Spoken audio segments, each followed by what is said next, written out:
Halo Sobat Nova, melanjutkan cerita versi 2 dari episode sebelumnya ya. Pada saat ini setelah ledakan keras, terlihat kedua sosok di langit mundur 300 meter. Hanya pada saat inilah penonton dapat melihat dengan jelas situasi pertempuran. Di sisi Xiaoyan menghadapi dua bandi elit bintang 8, yaitu Zhou Zhan dan Fei Shui. Hal ini menyebabkan Xiaoyan tampak berada dalam kondisi yang agak menyedihkan. Namun ini adalah sesuatu yang tidak bisa ditolong. Bagaimanapun juga ini adalah wilayah barat. Xiaoyan sekarang berada di bawah pengawasan Pak Sekte besar. Agar tidak mengekspos langkah pemusnah langitnya, dia hanya bisa menggunakan 3000 petir untuk saat ini. Untungnya 3000 petir adalah gerakan Dao skill yang berkualitas sangat tinggi di bawah rank surga. Meskipun Xiaoyan tampak dalam kondisi yang agak menyedihkan, kekuatannya secara keseluruhan tidak terpengaruh. Adapun pria parubaya bertubuh besar di sisi lain, situasinya saat ini jauh lebih menyedihkan. Meskipun dia memiliki kekuatan tirani, dia bukan tandingan Raja Utara dan Xiao Jin. Tubuh baja Raja Utara tidak bisa dihancurkan. Tubuh Xiao Jin tertutup petir dan tidak bisa disentuh. Bertarung melawan mereka berdua, pria parubaya itu bisa dikatakan sangat menderita. Pada saat ini melihat kedua belah pihak telah mundur dan punya waktu untuk mengatur nafas, pria parubaya itu segera mengalihkan pandangannya ke arah Zhou Zhan dan Fei Shui. Saat dia melihat Xiaoyan sebenarnya tidak terluka oleh serangan mereka, dia langsung berteriak dengan marah. Bajingan, sebenarnya apa yang kalian berdua lakukan? Sudah lama sekali, namun kalian sebenarnya tidak mampu menjatuhkan bandi bintang 5. Teriak pria parubaya bertubuh besar itu. Zhou Zhan dan Fei Shui merasa agak tidak berdaya menghadapi hal ini. Mereka awalnya mengira bahwa dengan kekuatan mereka sebagai bandi bintang 8, mereka mampu menjatuhkan bandi bintang 5 hanya dalam 2 atau 3 gerakan. Namun siapa sangka kecepatan Xiaoyan ternyata menakutkan. Ketika dia menggunakan kekuatan penuhnya, kecepatannya hampir sama dengan mereka. Meskipun mereka telah mengambil inisiatif dan Xiaoyan hanya bisa menerima pukulan secara pasif, mereka masih tidak dapat menangkap Xiaoyan dalam waktu yang singkat. Jika kalian berdua masih tidak bisa merawatnya, maka kalian harus memikirkan cara untuk meningkatkan kultivasimu. Dengan teriakan marah, pria parubaya itu menoleh. Kedua lengannya tiba-tiba bergetar saat Doki di dalam tubuhnya tercurah dengan liar, berubah menjadi pilar cahaya Doki yang melesat ke langit. Auranya seperti pelangi saat tubuhnya bergerak dan sekali lagi menyerang Raja Utara dan Xiao Jin. Zhou Zhan dan Fei Shui segera menjadi cemas setelah didesak oleh pria parubaya bertubuh besar.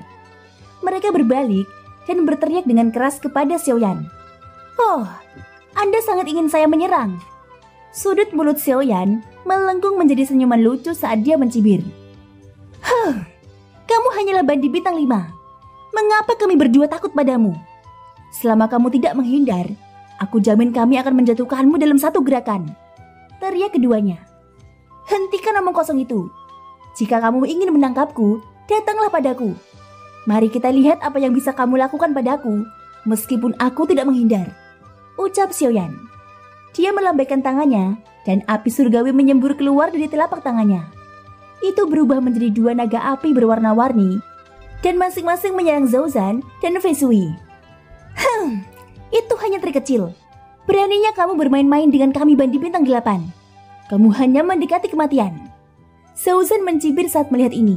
Dia mengambil langkah besar ke depan dan Doki keluar dari tubuhnya.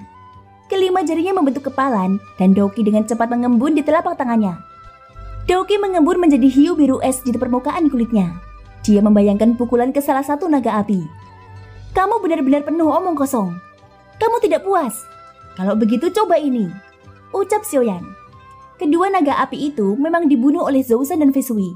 Setelah itu mereka menerobos gelombang api dan menyerang Xiaoyan.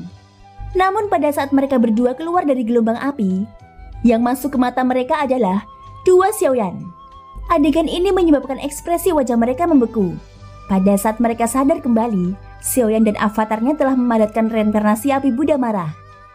Terlihat 2 cakram menyala dan dengan cepat berputar di tangan kedua sosok Xiaoyan. Detik berikutnya, 2 pilar cahaya hitam pekat yang panjangnya hampir 100 kaki ditembakkan. Mereka langsung menembak ke arah 2 bandi elit bintang 8 di bawah. Pada saat kedua reinkarnasi Buddha marah ditembakkan, Xiaoyan telah menggunakan teknik kehampaan untuk langsung melewati kehampaan dan tiba di hadapan Zhou Zhan dan Fei Shui. Maka, kamu harus menerimanya, ucap Xiaoyan. Pada saat yang sama ketika kata-kata Xiaoyan keluar dari mulutnya, ledakan menakutkan mendarat di dada kedua pria itu.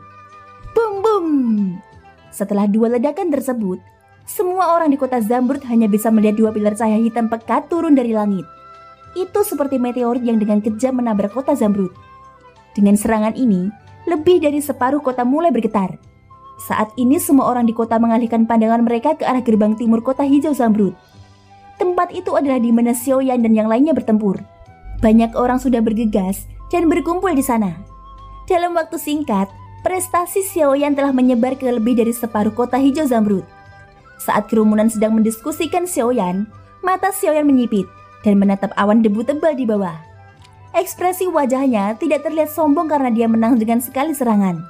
Ini karena dia tidak percaya bahwa ia mampu mengalahkan 2 bandi bintang 8 hanya dengan serangan ini.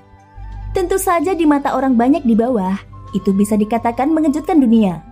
Xiaoyan mampu melawan 2 bandi bintang 8. Pada saat ini tepat ketika semua orang merasa terkejut dengan kekuatan Xiaoyan, 2 teriakan marah tiba-tiba terdengar dari kota di bawah. Bajingan kecil, hanya dengan sedikit kemampuan ini, kamu benar-benar berani memamerkannya. Kamu tidak tahu arti kematian. Enyahlah dan terima kematianmu, teriak Zhao Zhan. Hahaha. Kalau begitu datang dan coba ini, ucap Xiaoyan. Xiaoyan bertukar pandang dengan avatarnya di samping dan kedua Xiaoyan tersenyum penuh arti. Segera mereka mengayunkan lengan baju mereka ke depan pada saat yang bersamaan. Detik berikutnya seseorang dapat melihat 100 botol batu giok bening berterbangan. Mereka berubah menjadi banyak sinar cahaya yang melesat ke arah Zhao Zhan dan Fei Shui. Banyak teratai api seukuran telapak tangan yang berlahan mengambang di dalam botol giok ini. Mereka secara samar-samar memancarkan kekuatan menakutkan. Botol giok ini adalah botol teratai api yang disuling oleh Xiaoyan. Apa? Kedua terkejut ketika melihat 100 botol teratai api. Kekuatan yang dimiliki setiap botol tidak kalah dengan teknik Dao Kelas D. Dengan begitu banyak botol teratai api yang meledak pada saat yang bersamaan, kekuatannya adalah sesuatu yang bahkan ahli bandi tidak berani meremehkannya. Tentu saja Xiaoyan tidak cukup bodoh untuk berpikir bahwa dia akan mampu menyakiti mereka hanya dengan ini. Bajingan kecil, kamu punya cukup banyak trik. Sayangnya jika kamu hanya memiliki ini, kamu harus dengan patuh berguling ke sini dan menerima kematianmu. Tiba-tiba suara dingin Zhao Zhan terdengar dari tengah ledakan botol teratai api. Segera kabut yang ditimbulkan oleh ledakan itu tiba-tiba tersebar. Sosok manusia yang seluruh tubuhnya ditutupi oleh doki berwarna ungu tiba-tiba keluar dari dalamnya. Dengan lambaian tangannya, tombak muncul di tangan Zhao Zhan. Memegang tombak dengan satu tangan, Zhao Zhan memutar pergelangan tangannya dan mengarahkan ujung tombak ke Xiaoyan. Petir ungu muncul di permukaan tombak dan berputar-putar seperti ular petir. Sesaat kemudian sosok Zhao Zhan tiba-tiba bergerak. Kaki kanannya menginjak kehampaan dan tubuhnya langsung berubah menjadi seberkas cahaya ungu. Dalam sekejap mata dia sudah muncul tepat di depan Xiaoyan. Dia mengarahkan tombak panjang di tangannya, lalu ujung tombak itu menusuk ke arah kepala Xiaoyan. Di sisi lain, Fei Shui saat ini menyerang avatar Xiaoyan. Lonjakan petir! Dengan teriakan pelan, tubuh Zhao Zhan sekali lagi mengerahkan kekuatan. Saat kekuatan tempur di tubuhnya melonjak, petir ungu yang menyilaukan menyapu terus-menerus, membentuk lingkaran riak di kehampaan sekitarnya. Menghadapi Zhao Zhan yang berada tepat di depannya, hati Xiaoyan tidak sedikit pun gugup. Saat tombak panjang hendak menyerangnya, Xiaoyan perlahan mengulurkan tangannya dan meraih udara. Segera penguasa Suan ditempatkan secara horizontal di depannya. Suara benturan logam terdengar. Kekuatanmu tidak kecil, namun hanya dengan ini, kamu masih bukan tandinganku. Enyahlah, teriak Zhao Zhan. Melihat serangannya sebenarnya diblokir secara paksa oleh Xiaoyan, Zhao Zhan merasa terkejut. Namun bagi Zhao Zhan, ini masih jauh dari cukup. Perbedaan kekuatan antara bandi bintang 5 dan bintang 8 bukanlah sesuatu yang bisa diimbangi dengan kekuatan saja. Mati! Teriak Zhao Zhan. Dengan teriakan keras, tombak panjang di tangannya seperti ular panjang yang berputar di tangannya. Ujung tombaknya menari-nari di udara. Itu dengan cepat terbelah menjadi beberapa ratus tombak panjang yang terbuat dari doki. Bajingan kecil, mari kita lihat bagaimana kamu akan memblokir 100 revolusi tombak pemecah langitku, ucap Zhao Zhan. 100 tombak panjang itu seperti jaring besar yang menyelimuti Xiaoyan sepenuhnya. Dalam situasi seperti ini, Xiaoyan pasti tidak bisa mengelak. Tentu saja dia tidak perlu mengelak. Menghindar? Kapan aku mengatakan bahwa aku akan menghindar? Ucap Xiaoyan. Pada saat yang sama ketika kata-kata ini diucapkan, tangan Xiaoyan yang memegang penguasa Suan secara bertahap meningkatkan kekuatannya.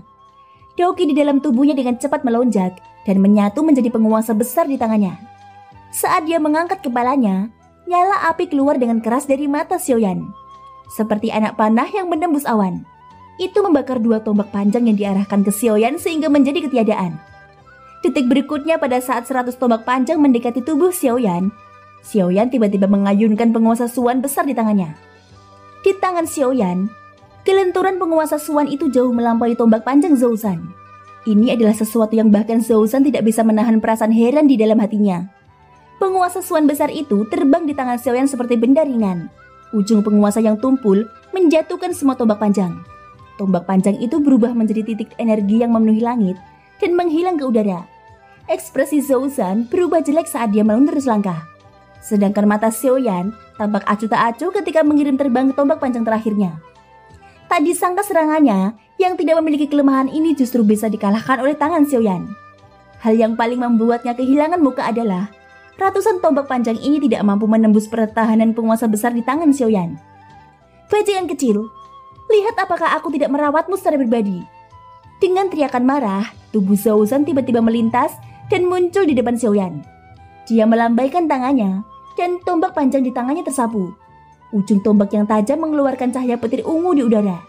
Cahaya petir diaglomerasi menjadi suatu zat, lalu berubah menjadi petir yang berisi daoki menakutkan ketika menyerang Xiaoyan. Di saat yang sama tubuh Zhouzhan berbalik dan tiba di belakang Xiaoyan. Tombak panjang di tangannya tiba-tiba melambai lalu menusuk ke depan dengan keras. Melihat dua serangan menakutkan datang pada satu waktu, sudut mulut Xiaoyan perlahan terangkat menjadi senyuman dingin.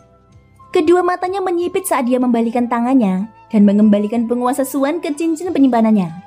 Energi hitam gelap yang aneh dengan cepat diaglomerasi dan jubah void hitam perlahan muncul di permukaan tubuh Xiaoyan.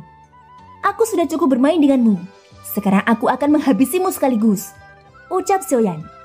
Setelah jubah void muncul, Xiaoyan membentuk segel tangan.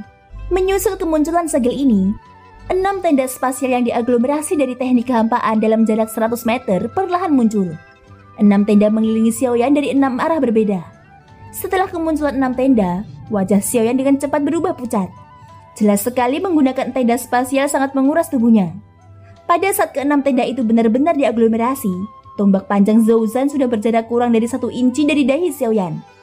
Namun saat ujung tombak yang kuat dan tajam menembus kepala Xiaoyan, tidak ada bekas darah sama sekali. Bahkan suara tengkorak yang retak pun tidak terdengar. Ini adalah bayangan. Seketika hati Zhouzhan terasa seperti dipukul palu yang berat. Sulit membayangkan bahwa pada jarak seperti itu, Xiaoyan tidak menunjukkan tanda-tanda menghindar sama sekali. Bahkan saat ini dia tidak merasakan sedikit pun fluktuasi di ruang angkasa. Bagaimana Xiaoyan bisa menghilang di hadapannya? Dia adalah ahli bandi elit. Mustahil baginya untuk tidak meninggalkan jejak apapun. Dengan keras, sambaran petir yang datang dengan kejam menghantam tubuh Zhouzhan saat dia linglung. Setelah terluka oleh serangannya sendiri, Zhouzhan sadar kembali dan merasa sangat marah. Tentu saja dia lebih terkejut. Setelah beberapa saat, dia langsung merasakan aura berfluktuasi di belakangnya. Namun saat dia berbalik untuk melihat, sosok Xiaoyan sebenarnya muncul di salah satu dari 6 tenda. Pada saat yang sama, di tangan Xiaoyan saat ini penguasa hitam telah diwarnai merah dari dalam keluar. Aura kehancuran yang sangat mengerikan terus menyebar dari sana. Penguasa pemecah langit 7 lapis. Langkah pertama. Setelah teriakan Xiaoyan terdengar, penguasa raksasa di tangannya terjatuh. Cahaya pelangi keluar dan menghalangi pandangan Zhouzhan. Meskipun Zhouzhan terluka, dia tidak berani berdiam diri lebih lama lagi. Tombak panjang di tangannya berputar dan melonjak. Daoki dengan gila-gilaan keluar dari tubuhnya dan mengalir ke tombak panjang di tangannya. Air terjun petir yang mengejutkan, teriak Zhouzhan. Tombak panjang di tangannya menusuk ke depan dengan keras. Daoki berwarna ungu dengan cepat diaglomerasi menjadi gelombang petir setinggi 1000 kaki di depannya. Auranya seperti pelangi saat menyerbu ke arah penguasa pemecah langit 7 lapis yang akan datang. Ekspresi Zhouzhan dingin. Dia yakin bahwa gerakannya ini pasti tidak lebih lemah dari gerakan Xiaoyan. Namun saat Zhouzhan diam-diam tertawa dingin di dalam hatinya, teriakan lain sekali lagi terdengar dari belakangnya. Kali ini suara itu datang dari bagian lain dari 6 tenda. Penguasa pemecah langit 7 lapis, Langkah kedua, teriak Xiaoyan. Tenda tata ruang ini adalah metode mengendalikan teknik kehampaan yang telah dipahami Xiaoyan. Metode ini memungkinkan Xiaoyan melakukan lompatan spasial dalam waktu yang sangat singkat. Kecepatan lompatan spasial adalah sesuatu yang bahkan bandi bintang 9 tidak bisa membandingkannya.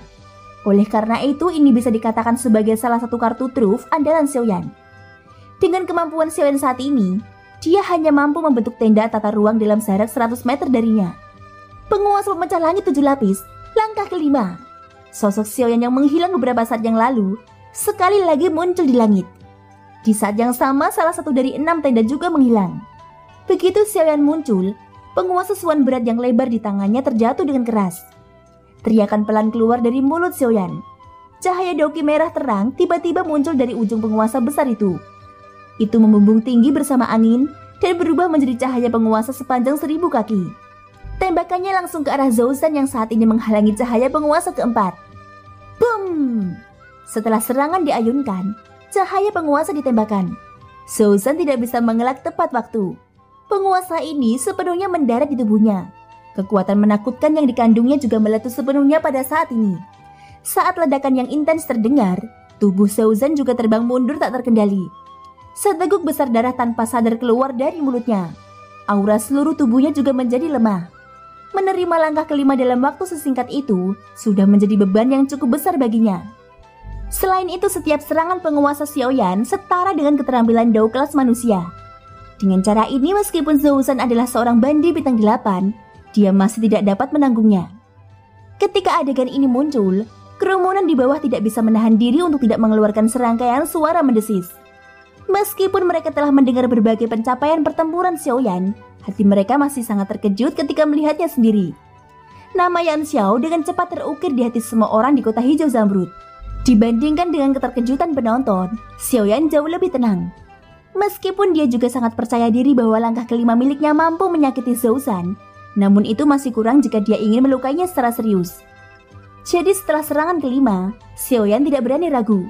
Sambil berpikir, jubah hitamnya mulai berkibar. Tiba-tiba sinar hitam pekat melonjak dan menyelimuti Xiaoyan di dalamnya. Dalam sekejap, tubuh Xiaoyan menghilang. Pada saat yang sama di lokasi lain, di tenda terakhir dari 6 jalur, seorang dengan penguasa berat berwarna hitam pekat muncul di udara. Tangannya mencengkeram penguasa Suan saat api merah menyala membumbung ke langit. Penguasa pemecah langit berlapis 7. Langkah 6. Teriak Xiaoyan. Saat penguasa setinggi 6 kaki itu diayunkan, auranya menembus langit. Gelombang doki yang berkobar dengan cepat menyapu, menyebabkan suhu di sekitar meningkat secara tiba-tiba. Setelah penguasa raksasa itu diayunkan, nyala api itu seperti air terjun merah tua dari 9 langit. Aura destruktif yang terkandung di dalamnya bahkan menyebabkan bandi elit tidak nyaman. Jika serangan ini mendarat, bahkan jika Zhou Zhan tidak mati, dia pasti akan terluka parah. Hah, bocah, kamu terlalu sombong. Apakah kamu lupa bahwa aku ada di sini? Ucap Fei Shui. Pada momen genting ini, Fei Shui yang awalnya bertarung melawan avatar Xiaoyan, tiba-tiba muncul dengan pedang hijau giok di tangannya. Begitu pedang itu muncul, Fei Shui menebas secara vertikal. Sinar hijau giok tiba-tiba muncul dan ukurannya bertambah dengan cepat. Demikian pula air terjun api itu tanpa ampun bertemu langsung dengan cahaya penguasa Xiaoyan. Ledakannya memekakan telinga tiba-tiba terjadi, dan cahaya putih yang menyilaukan menutupi sinar matahari. Saat ini langit dan bumi berwarna putih cerah dan tidak ada yang bisa membuka mata. Di bawah selubung cahaya putih, bahkan pertarungan antara pria Parubaya melawan Raja Naga Utara dan Xiao Jin di sisi lain terpaksa dihentikan. Dari sini terlihat betapa hebatnya kekuatan tabrakan antara Xiaoyan dan Fei Shui. Setelah beberapa lama, ketika cahaya putih menghilang, kerumunan itu melepaskan tangan mereka yang menutupi mata. Ketika semua orang mengangkat mata dan melihat ke atas, mereka melihat bahwa dua medan perang di langit terpaksa berhenti karena tabrakan yang hebat ini. Namun melihat suasana yang berangsur-angsur tegang pada saat ini, sepertinya ada badai yang lebih menakutkan yang terjadi. Itu adalah medan pertempuran antara pria Parubaya bertubuh besar melawan Raja Utara dan Xiao Jin. Tatapan pria itu tampak serius. Di bawah serangan gabungan dari keduanya, dia berakhir dalam kondisi yang sangat menyedihkan. Aura agung dari seorang bandi elit bintang 9 sudah tidak ada lagi. Daoki miliknya yang luas dan tak terbatas menjadi lemah. Seolah-olah dia tidak dapat bertahan lebih lama lagi. Kekalahannya hanya tinggal menunggu waktu saja. Di sisi lain, petir hitam yang menyelimuti tubuh Raja Utara dan Xiao Jin jauh lebih kejam. Selama pertempuran, petir yang belum dimurnikan di dalam tubuhnya secara bertahap dilahap. Kekuatan tubuhnya semakin kuat, dan dia menjadi semakin berani saat bertarung. Adapun Xiao Jin, matanya dipenuhi kegembiraan. Sejak dia membuat terobosan, dia belum benar-benar bertarung sepuasnya. Bahkan pertarungan dengan Mu Han berakhir dengan tergesa-gesa. Karena itu Xiao Jin tidak dapat menunjukkan kekuatannya. Pertarungan saat ini malah merupakan semacam bantuan baginya. Pada saat ini dengan ekspresi dingin, Fei Shui menatap Xiaoyan yang auranya sedikit lemah. Bocah, kekuatanmu memang jauh lebih kuat dari yang kami bayangkan. Jika Zhao Zhan menghadapimu sendirian, dia tidak akan memiliki peluang bertahan hidup sedikit pun hari ini. Namun sayang sekali kamu menghadapi 2 bandi elit bintang 8. Sangat mustahil bagimu untuk mengalahkan kami, ucap Fei Shui. Terlepas dari apakah Xiaoyan akan dikalahkan atau tidak, fakta bahwa dia telah menghadapi 2 kaisar bela diri setengah bintang 8 sendirian sudah cukup baginya untuk bangga pada dirinya sendiri. Pada saat ini keadaan Xiaoyan memang tampak sangat lelah. Setelah menggunakan 6 tenda tata ruang dan penguasa pemecah langit berlapis 7, Xiaoyan telah mengonsumsi doki dalam jumlah besar. Jumlah doki yang tersisa di tubuhnya bahkan tidak sampai 3/5 dari kondisi puncaknya. Dari sini terlihat betapa besarnya konsumsi doki saat menggunakan tenda tata ruang. Tentu saja dapat dilihat bahwa sementara doki milik Xiaoyan dikonsumsi dengan cepat, efek dari tenda tata ruang telah jauh melampaui ekspektasinya. Serangan yang tiba-tiba dan cepat seperti ini mampu menimbulkan tekanan psikologis yang sangat besar pada lawan. Pada saat yang sama itu juga sangat meningkatkan peluang kemenangan Xiaoyan dalam pertempuran. Bagi Xiaoyan yang selalu berada di jantung badai, tidak diragukan lagi ini adalah metode serangan yang sangat bagus. Meskipun metode serangan semacam ini tampaknya agak negatif, Xiaoyan juga memahami di dalam hatinya bahwa tidak ada yang bisa dia lakukan untuk mengatasinya. Lahir di dunia yang kacau, jika ingin bertahan hidup, terkadang harus mengandalkan segala macam cara. Keterampilan Dao Tirani, teknik gerakan, teknik rahasia mistik, kekuatan jiwa, pil obat, formasi dan sebagainya. Bukankah ini semua adalah metode para kultivator? Di bawah godaan dan dorongan kekuatan, setiap orang akan secara aktif atau pasif berkembang ke arah ini. Dalam banyak kasus, jenis metode yang digunakan tidak dapat menentukan sifat seseorang. Seperti halnya seseorang tidak bisa dinilai dari penampilannya. Sesuatu yang terlihat cantik belum tentu cantik. Adapun penggunaan metodenya juga berbeda dari orang ke orang. Jika seseorang baik, maka segala sesuatunya akan baik. Jika seseorang jahat, maka segala sesuatunya pun jahat. Kutua, bisakah kamu membantuku? Xiaoyan berkata di dalam hatinya. Dia perlahan mengangkat pandangannya dan menatap Fei Shui. Sosok Zhao Zhan yang agak lemah sekali lagi melayang ke langit dan berdiri di samping Fei Shui. Tatapannya gelap dan tegas saat dia menatap Xiaoyan. Ketakutan terungkap jauh di dalam matanya. Dia tidak pernah membayangkan bahwa dia seorang bandi bintang 8 akan benar-benar menderita di tangan seorang bandi bintang 5. Setelah Xiaoyan berkata di dalam hatinya, doki di dalam tubuhnya tiba-tiba melonjak dengan cepat. Antara langit dan bumi, angin yang menusuk tiba-tiba bersiul. Xiaoyan berdiri di tengah angin. Dengan Xiaoyan sebagai pusatnya, angin puyuh yang tak terlihat menyapu ke segala arah. Suara hembusan terdengar. Api surgawi segera menyembur keluar dari telapak kakinya dan dengan cepat menutupi seluruh tubuh Xiaoyan. Aura yang sangat menakutkan dengan cepat menyebar dari tubuh Xiaoyan. Di langit, Zhao Zhan dan Fei Shui merasakan aura kuat yang terpancar dari tubuh Xiaoyan. Ekspresi mereka langsung berubah. Mereka saling melirik dan keseriusan muncul di mata mereka. Ada yang aneh pada bocah ini. Kita tidak boleh gegabah. Serang bersama-sama dan habisi dia. Selama kita bisa membunuhnya, kita berdua akan bisa menjadi bandi elit bintang 9. Menyerang! Zhao Zhan dan Fei Shui berteriak pada saat bersamaan. Segera setelah itu tubuh mereka bergerak. Doki di dalam tubuh mereka dengan gila-gilaan melonjak saat mereka menyerang Xiaoyan. Menghadapi 2 orang yang menyerbu ke arahnya, mata Xiaoyan yang terbungkus api perlahan terangkat. Dia menatap keduanya dan berkata, "Skill Dao telapak tangan menghancurkan hati." Thank you guys sudah mendengarkan ceritaku di episode kali ini sampai akhir. Ikutin terus kelanjutan episode-episode berikutnya ya. Jangan lupa bersyukur tetap tersenyum. Semoga hari kalian menyenangkan. Sampai jumpa dan bye-bye.